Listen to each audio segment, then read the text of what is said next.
The Lorax by Dr. Seuss. Oh my God!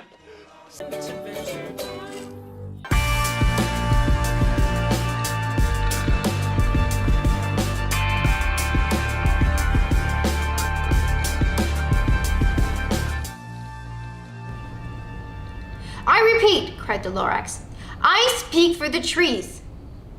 I'm busy, I told him. Shut up if you please. I rushed across the room and in no time at all built a radiophone. I put in a quick call, called all my brothers and uncles and aunts, and I said, listen here. Here's a wonderful chance for the whole Wansler family to get mighty rich. Get over here fast. Take the road to North Niche. Turn left at Weehawken. Sharp right at South Stitch. And in no time at all, in the factory I built, the whole Wansler family was working full tilt. We were all knitting needs just as busy as bees in the sound of the shopping trees. Then, oh baby, oh, how my businesses did grow. Now shopping one tree at a time was too slow. So I quickly invented my super axe hacker, which whacked off 4 trees at one smacker. We were making needs 4 times as fast as before. And the Lorax, he didn't show up anymore. But the next week, he knocked on one of my office doors. He snaps, I'm the Lorax who speaks for the trees, which you seem to be chopping as fast as you please, but I'm also in charge of the brown barbaloots who played in the shade in their bubbly suits and happily lived eating trees. Now, thanks to your hacking my trees to the ground, there's not enough trifula fruits to go around. And my poor barbaloots are all getting the crummies because they have gas and no food in their tummies. They love living here, but I can't let them stay. They'll have to find food, and I hope that they may. Good luck, boys, he cried, and he sent them away. I, the Wansler, felt sad, and I watched them all go. But business is business, and business must grow, regardless of crummies and tummies, you know. I meant no harm. I most truly did not, but I had to grow bigger, so bigger I biggered my factory, I biggered my roads, I biggered my wagons, I biggered the loads of the needs I shipped out. I was shipping them forth to the south, to the east, to the west, to the north. I went right on the biggering, selling more needs, and I biggered my money, which everyone needs. Then again he came back. I was fixing some pipes when the old nuisance Lorax came back with more grips. I am the Lorax, he coughed and he whiffed. He sneezed and he snuffled. He snargled, he sniffed. Wansler, he cried with crofulous croak. Wansler, you're making such a smugless smoke. My poor smoey swans, why, they can't sing a note. No one can sing who has smog in his throat. And so, the Lorax said, please pardon my cough. They cannot live here, so I'm sending them off. Where will they go? I don't hopefully know.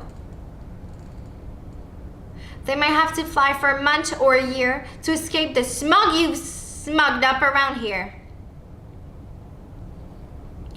What's more, snapped the Lorax.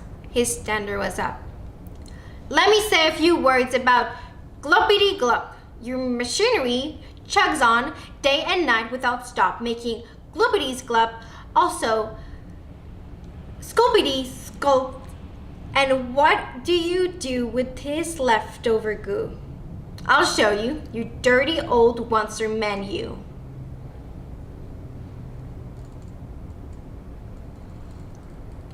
You're glumping the pond where the humming fish hummed. No more can they hum, for their gill are all gummed. So I'm sending them off. Oh, their future is dreary. They'll walk on their fins and get woefully weary in search of some water that isn't so smeary. And then I got mad. I got terribly mad. I yelled at the Lorax. Now listen here, Dad. All you do is yap yap and say bad, bad, bad, bad. Well, I have my rights, sir. And I'm telling you, I intend to go on doing just what I do. And for your information, you Lorax, I'm figuring on bigoting. And biggering and biggering and biggering, turning more trifouletteries into needs with which everyone needs.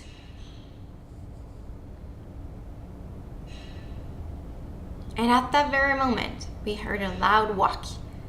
From outside in the fields came a sickening smack. An axe on a tree.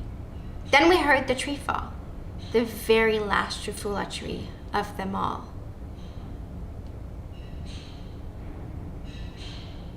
No more trees, no more needs, no more work to be done.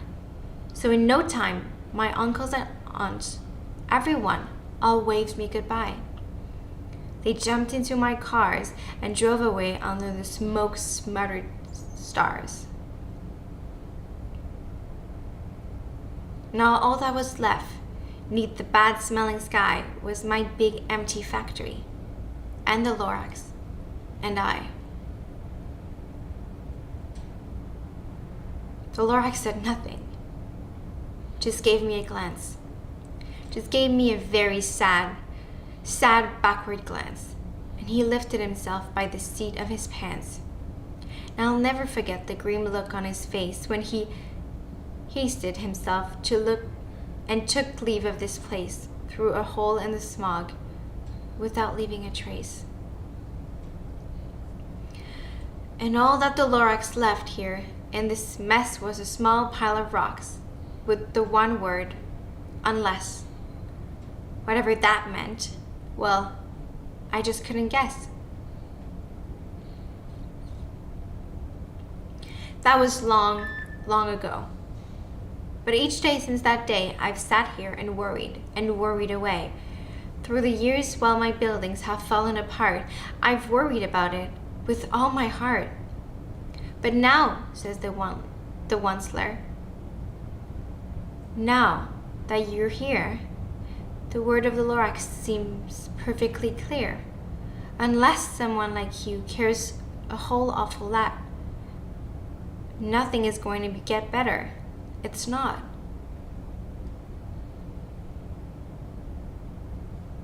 So, catch, calls the Onceler. He lets something fall. It's a trifula seed. It's the last one of all.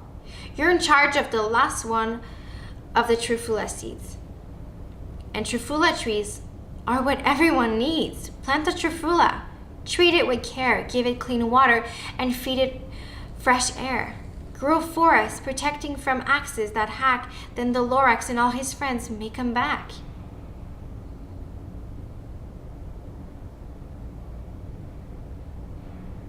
The end.